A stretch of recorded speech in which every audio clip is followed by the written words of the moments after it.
now return to Skybound Transformers. Greetings, wicked peoples. Fishy 22.8 here, and today we have issue 20 of Skybound Transformers. Previously on the Transformers from Skybound, the Autobots and Decepticons are reawoken to continue their centuries-old conflict on a new battlefield, planet Earth. I'm sorry, Teletran. We are outnumbered and outgunned. I have no choice! The Decepticons quickly gain the upper hand by taking control of the Autobot Ark, and after a successful mission, the Autobots retake their home base, with the Decepticons now in two factions fighting for control. Bruticus and Devastator create paths of destruction through several American cities. No matter. You think you have what it takes to defeat a Soundwave? Yes. Get real! You always were and always will be a bitch! As the two warring titans destroy the city of Seattle, the Autobots stare on in horror with the realization that Megatron still functions. We now return to the Transformers. As the sunrise peeks over the ruins of Seattle, My lord, the Autobots are getting away. then let us give Megatron! bellows Astrotrain. Astrotrain. It's finally time to pay for all you've done to me! Bellows the Triple Changer as he charges headlong into Megatron in train mode. As Soundwave charges towards Megatron to lend assistance, No, Soundwave. He has challenged me. Finally. He has every right. Especially after so many years. Megatron amuses himself as he readies his Energon flail, only to be kicked square in the face by Astrotrain, Is that the best you have? relentlessly pummeling Megatron's face with his fists. Astrotrain just starts screaming. You killed my love!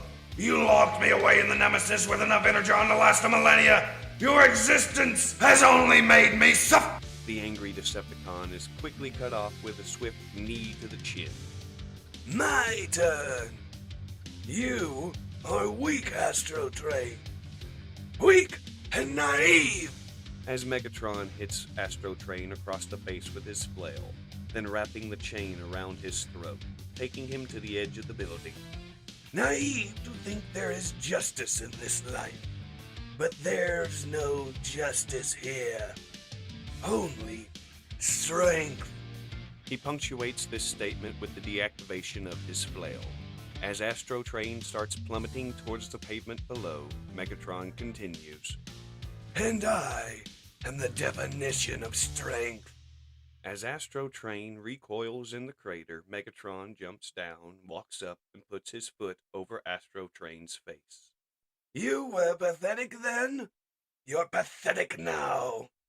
A stain on what it means to be a Decepticon. Astrotrain pleads for Megatron to just let it in. Kill him now. With a smile growing across his demented, bucketed face. Not yet. I still have use for you. Back at the Autobot Ark, Spike walks up to Optimus. Spike, how is RC? Taking a seat on some machinery next to Optimus, he just says she's still angry. About Carly being kidnapped? Spike just says yeah, as both the human and Autobot leaders stare off into the sky. Our forces are simply spread too thin. Megatron has returned. He'll be coming here as soon as he's herded the two Decepticon factions in line. We must use every resource to build up our defenses. I know, Optimus. It's just... she's the only family I have left now. My dad, where did he go? The human asks the Matrix bearer. He entered the Matrix. Optimus starts explaining. The Hall of the Primes, a resting place for the past leaders of our kind. It's the shared wisdom of those ancient Autobots that guide me. Spike hopefully asks, "Do they talk to you? Does my dad talk to you?" Hanging his head. "Oh, Spike. The Matrix is not a tool for communication. The spirit of the primes is inside, giving us power, lighting our darkest moments. But I never hear their voices." I know, but I was still hoping, reaching out to console the little human. "I know, Spike. I know. I am sorry." "What do you have to be sorry for?" "The Decepticons are stronger than ever, and using this beautiful place as their fuel. What have I done in the face of it? I am suddenly prone to anger and destruction, the way I used to be." Optimus just stares at the hand of Megatron. "I am still ashamed of what I did so many years ago. Has this war been going on so long that I am destined to repeat myself? There is a darkness inside me, Spike. I can't quite tell what it is. No matter how dire our cause has gotten, I have always been able to find light. But where is it now?" As Spike just points towards the sunset, Optimus, look. I know there's not organic life on your planet, but there are suns all over the galaxy, aren't there? Cybertron must have a sunset just like Earth. Yes, you are correct. Then there's got to be a sunrise at some point. The human responds with a little smile. As Optimus takes in these words, Beachcomber comes flying in overhead with Silverbolt. As Silverbolt starts letting Jetfire down gently. "I'm sorry it took so long to get you, old friend."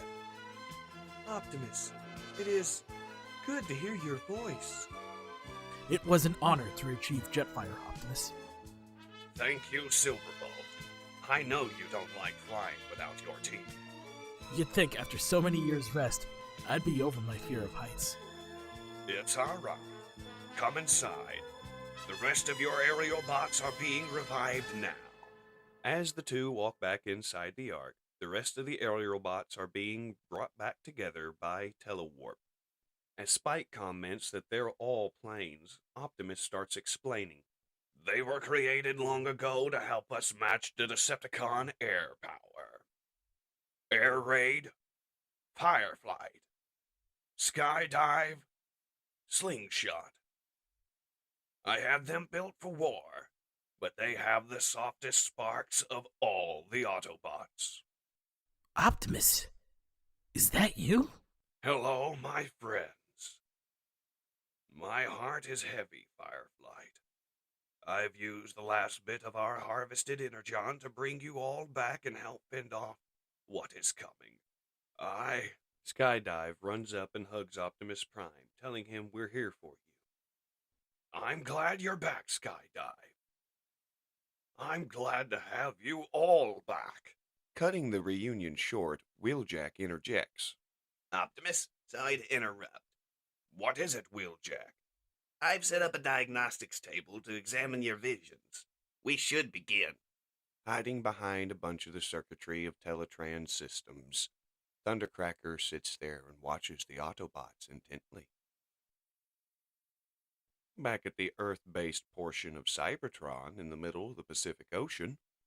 "Since the beginning of the war, I have been hiding raw materials and energon all over Cybertron. One of those locations is here, below the beacon of the Ancient." "The Ancient? Will they ever come back, Lord Megatron?" questioned Scrapper. "The beacon still signals, but the last time they showed their face was the eve of our war. They have abandoned us. We must be our own saviors. We must look out for each other. Isn't that right, Starscream?" As Blastoff and Scavenger carry Starscream's torso towards the torture table. Megatron, my beautiful leader! How wonderful that you are back in your rightful position! "Put him here." Megatron motions towards the chair. No, wait! Megatron, I beg of you! Please, I only wanted to carry on with your legacy! Please show mercy to me! The Seeker pleads, nearly maxing out his vocal processor, leaning in very close so Laserbeak can look Starscream optics to optic. There is no need to embarrass yourself like this. It's going to be all right. Don't be afraid. Please! Please! Do it. As the two opposing combiner limbs pick up Starscream and place him on the table. No, I don't want to die! I don't want to die! Starscream starts screaming in pain and agony when all of a sudden his limbs start being rebuilt. His screams of terror start turning into screams of joy. I am brand new! Dropping to his knees in appreciation for his Lord Megatron, Starscream starts sniveling like the coward he is. Megatron, my glorious savior, thank you, my master, thank you. Never again will I turn on you. Never again! I'm so glad you're feeling better. Responds Megatron with genuine care in his voice, before swiftly kicking Starscream across the face, hard. Now your punishment shall begin. As Megatron takes his one remaining arm and starts pummeling Starscream, damaging the Seeker nearly beyond the repairs that were just given to him. Do not speak! The tyrant hisses as he takes his flail across Starscream's face, raising his hand in futility, trying to get Megatron to stop. Starscream simply says, please.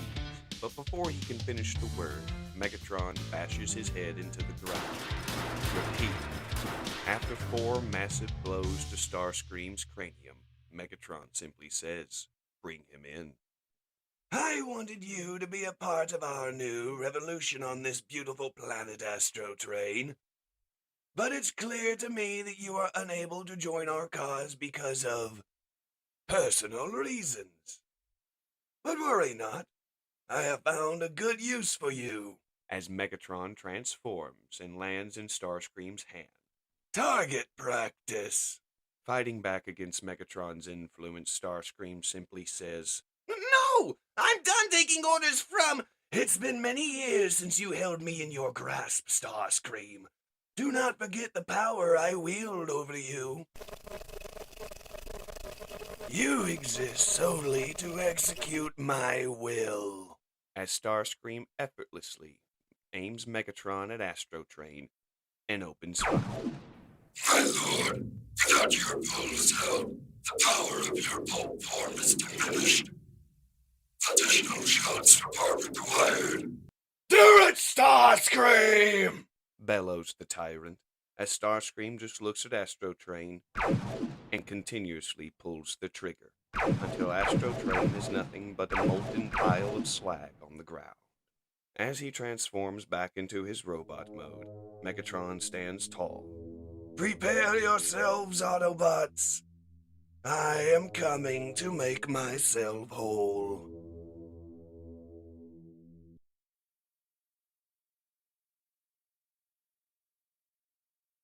And that has been issue 20 of Skybound Transformers.